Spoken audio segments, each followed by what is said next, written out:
Je commence ici ma deuxième vidéo consacrée à l'analyse linéaire pour le bac du prologue de Gargantua de Rabelais. Et dans mon texte, ce sera à partir de la ligne 2, cette deuxième vidéo. Avec l'exemple du banquet, commence une nouvelle partie dans la structure. Mais justement, quand on parle de structure, même si elle reste claire dans l'ensemble, il faut d'abord reconnaître que Rabelais joue quand même à la compliquer. L'exemple contient une mise en abîme, c'est-à-dire que l'exemple contient lui-même un exemple. Rabelais cite en effet l'exemple d'Alcibiade, ligne 2, qui cite lui-même l'exemple des Silènes, ligne 4.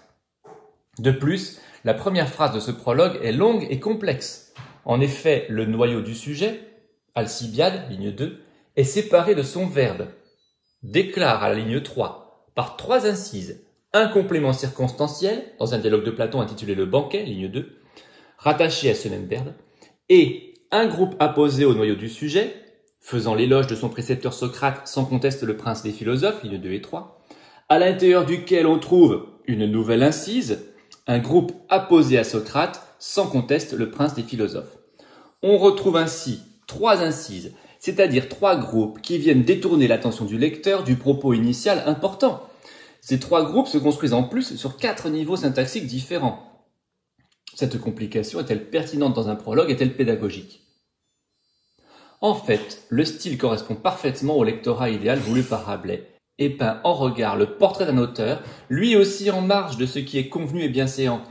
Le style de Rabelais met clairement son roman en dehors des œuvres habituelles. Ensuite, il expose l'analogie entre Socrate et les Silènes. Cette analogie commence à la ligne 4 et se termine à la ligne 18. Elle est centrée sur un rapport d'opposition entre l'extérieur négatif, ligne 4 à 8, et l'intérieur positif, ligne 8 et 9. Les Silènes étaient jadis de petites boîtes, comme celles que nous voyons à présent dans les boutiques des apothicaires, sur lesquelles étaient peintes des figures drôles et frivoles. L'aspect extérieur apparaît dans l'expression soulignée, l'aspect négatif dans les mots que je souligne maintenant.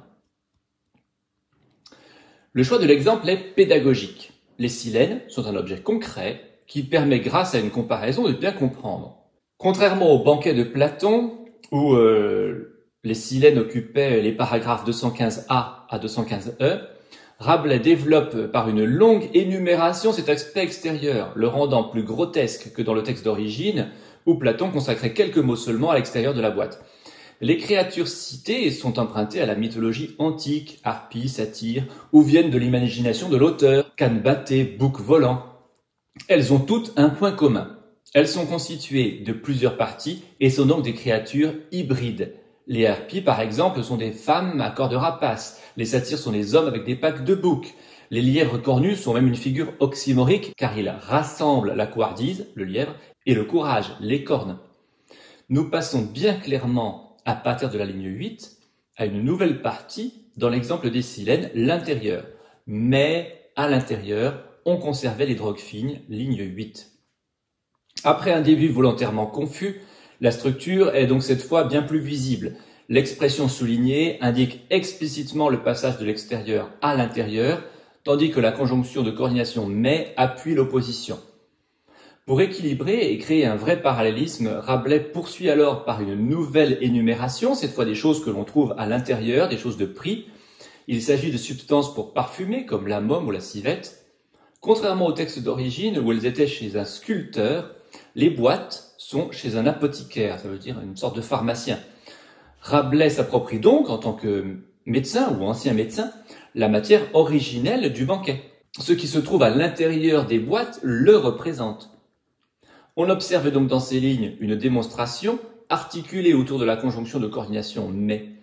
De chaque côté de la conjonction, la construction est presque en parallélisme afin de mieux observer la différence entre les deux réalités. Cela n'empêche pas Rabelais de créer la confusion comme nous avons pu le voir.